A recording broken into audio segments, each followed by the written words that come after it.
Radhe Radhe. मृतधाम channel में आप सबका स्वागत है। आप रसपान कर रहे हैं श्रावण मास महात्म की कथाओं का। अब तक आप 22वें अध्याय तक की कथा का रसपान कर चुके हैं। आज के इस वीडियो में हम श्रावण मास महात्म के 23वें अध्याय की कथा का रसपान करेंगे, जिसमें हम कृष्ण जन्माष्टमी व्रत का वर्णन सुनेंगे। तो आइए सुनते हैं श्रावण माह महात्म के 23वें अध्याय की कथा। बोलिए ओम नमः शिवाय। ईश्वर बोले, हे सनत कुमार, श्रावण मास में कृष्ण पक्ष की अष्टमी को वृष के चंद्रमा में अर्धरात्रि में इस प्रकार के शुभ योग में माता देवकी ने श्री कृष्ण को जन्म दिया। सूर्य के सिंह राशि में प्रवेश करने पर इस श्रेष्ठ महोत्सव को करना चाहिए। सप्तमी के दिन अल्प आहार करें। इस दिन दंत धावन करके उपवास के नियम का पालन करें और जितेंद्रिय होकर रात में शयन करें। जो मनुष्य केवल उपवास के द्वारा कृष्ण जन्माष्टमी का दिन व्यतीत करता है, वह 7 जन्मों में किए गए पापों से मुक्त हो जाता है। इसमें संदेह नहीं है। पापों से मुक्त होकर गुणों के साथ जो वास होता है, उसी को सभी भोगों से रहित उपवास जानना चाहिए। अष्टमी के दिन नदी आदि के निर्मल जल में तिलों से स्नान करके किसी उत्तम स्थान में देवकी का सुंदर सूतिका गृह बनाना चाहिए, जो अनेक वर्णों के वस्त्रों, कलशों, फलों, पुष्पों और दीपों से सुशोभित हो और चंदन तथा अगरू से सुवासित हो। उसमें हरिवंश पुराण के अनुसार गोकुल लीला की रचना करें और उसे बाजों की ध्वनियों और नृत्य, गीत आदि मंगलों से सदा युक्त रखें। उस ग्रह के मध्य में षष्ठी देवी की प्रतिमा सहित स्वर्ण, चांदी, ताम्र, पीतल, मिट्टी, काष्ठ अथवा मणि की अनेक रंगों से लिखी हुई श्री कृष्ण की प्रतिमा स्थापित करें। वहाँ 8 शल्य वाले पर्यंक यानी पलंग के ऊपर सभी शुभ लक्षणों से संपन्न प्रसूतावस्था वाली देवी की मूर्ति रखकर उन सबको एक मंच पर स्थापित करें और उस पर्यंक में स्तनपान करते हुए सुप्त बाल रूप श्री कृष्ण को भी स्थापित करें। उस सूतिका गृह में एक स्थान पर कन्या को जन्म दी हुई यशोदा माँ को भी कृष्ण के समीप लिखें। साथ ही साथ हाथ जोड़े हुए देवताओं, यक्षों, विद्याधरों और अन्य देव योनियों को भी लिखें और वहीं पर खड़ग और ढाल धारण करके खड़े हुए वासुदेव को भी लिखें। इस प्रकार कश्यप के रूप में अवतीर्ण वसुदेव जी, अदिति स्वरूपा देवकी, शेषनाग के अवतार बलराम, अदिति के ही अंश से प्रादुर्भूत यशोदा, दक्ष प्रजापति के अवतार नंद, ब्रह्मा के अवतार गर्गाचार्य, सभी अप्सराओं के रूप में प्रकट गोपिका वृंद, देवताओं के रूप में जन्म लेने वाले गोपगण, काल नेमी स्वरूप कंस, उस कंस के द्वारा ब्रज में भेजे गए मृषासुर, वत्सासुर, कुवलयापीड़, केशी आदि असुर, हाथों में शस्त्र लिए हुए दानव और यमुना नदी में स्थित कालिया नाग, इन सबको वहाँ चित्रित करना चाहिए। इस प्रकार पहले इन्हें बनाकर श्री कृष्ण ने जो कुछ भी लीलाएं की हैं, उन्हें भी अंकित करके भक्ति परायण होकर प्रयत्नपूर्वक 16 उपचारों से देवी की इस मंत्र के द्वारा उनकी पूजा करनी चाहिए।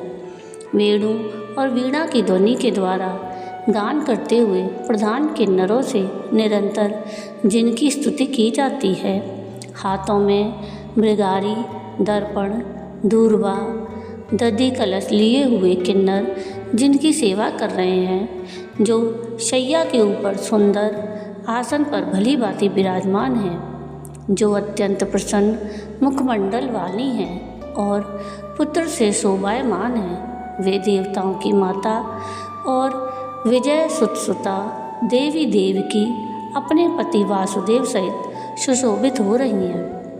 उसके बाद विधि जानने वाले मनुष्य को चाहिए कि आदि में प्रणव और अंत में नमः से युक्त करके अलग अलग सभी के नामों का उच्चारण करके सभी पापों से मुक्ति के लिए देवकी, वसुदेव वासुदेव, बलदेव, नंद और यशोदा की पृथक पृथक पूजा करनी चाहिए।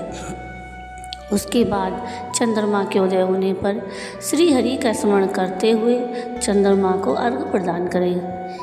इस प्रकार कहना चाहिए, हे क्षीर सागर से प्रादुर्भूत, हे अति गोत्र में उत्पन्न, आपको नमस्कार है। हे रोहिणी कांत, मेरे इस अर्घ्य को आप स्वीकार कीजिए।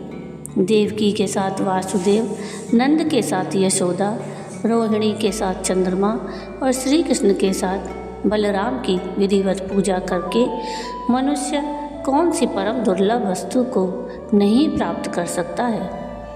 कृष्णाष्टमी का व्रत 1,81,00,000 व्रत के समान होता है। इस प्रकार से उस रात पूजन करके प्रातः नवमी तिथि को भगवती का जन्म महोत्सव वैसे ही मानना चाहिए जैसे श्री कृष्ण का हुआ था।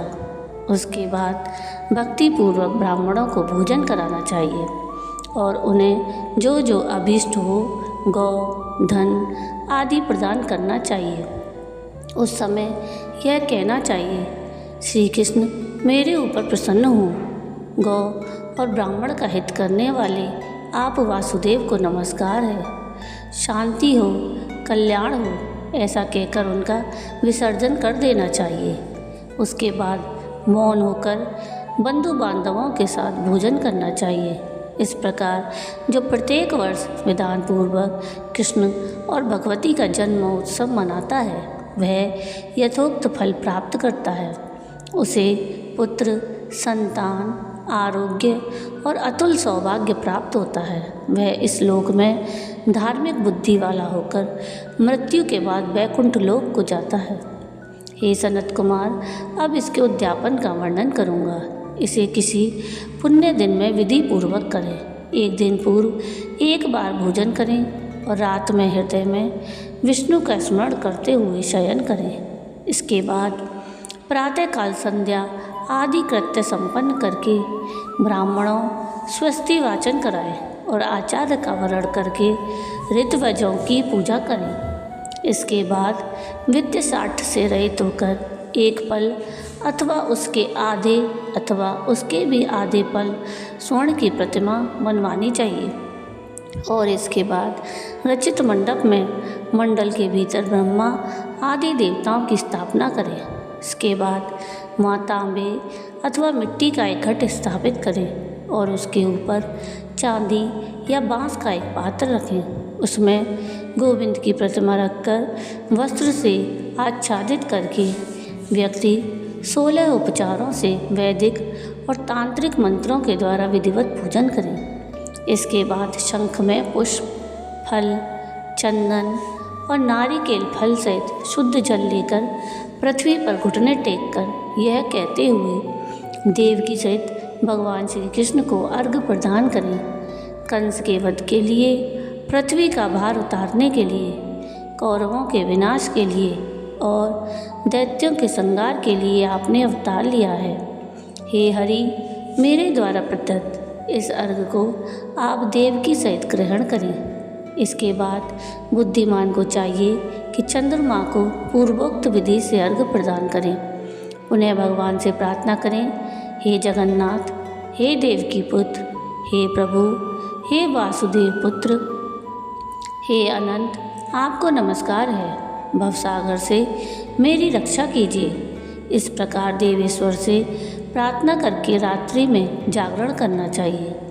उन्हें प्रातःकाल शुद्ध जल में स्नान करके जनार्दन का पूजन खीर, तिल और घृत से मूल मंत्र के द्वारा भक्तिपूर्वक 108 आहुति देकर पुरुषोक्त से हवन करें और पुनः इदम विष्णुवर्वी चक्र में इस मंत्र से केवल घी की आहुतियाँ देनी चाहिए। पुनः पूर्णाहुति देकर और होम शेष संपन्न करने के अनंतर आभूषण और वस्त्र आदि से आचार्य की पूजा करनी चाहिए। उसके बाद व्रत की संपूर्णता के लिए दूध देने वाली, सरल स्वभाव वाली, बछड़े से युक्त, उत्तम लक्षणों से संपन्न, सोने की सींग, चांदी के खुर, कांस्य की धोनी, मोती की पूँछ, ताम्र की पीठ और सोने के घंटे से अलंकृत की हुई एक कपिला गौ को वस्त्र से आच्छादित करके दक्षिणा सहित दान करना चाहिए। इस प्रकार दान करने से व्रत संपूर्णता को प्राप्त होता है। कपिला गौ के अभाव में अन्य गौ भी दी जा सकती है। इसके बाद ऋत्विजों को यथा योग्य दक्षिणा प्रदान करें। इसके बाद 8 ब्राह्मणों को भोजन कराएं और उन्हें भी दक्षिणा दें।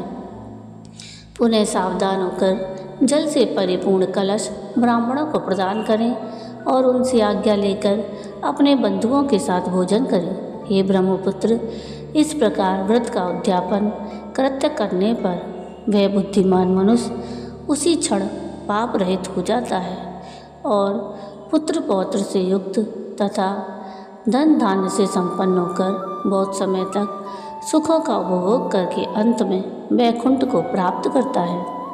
इस प्रकार श्री स्कंद पुराण के अंतर्गत ईश्वर सनत कुमार संवाद में श्रावण मास माहात्म्य में कृष्ण जन्माष्टमी व्रत कथन नामक 23वां अध्याय पूर्ण हुआ। बोलिए ओम नमः शिवाय। तो ये थी कथा श्रावण मास महात्म्य के 23वें अध्याय की। आपको ये कथा कैसी लगी मुझे कमेंट करके ज़रूर बताइएगा, और अगर आपको ये कथा पसंद आई हो तो प्लीज़ इसको लाइक शेयर ज़रूर कीजिएगा और प्लीज़ मेरे चैनल को सब्सक्राइब कीजिएगा और कमेंट में राधे राधे ज़रूर लिखिएगा। वीडियो पूरा देखने के लिए थैंक यू। राधे राधे।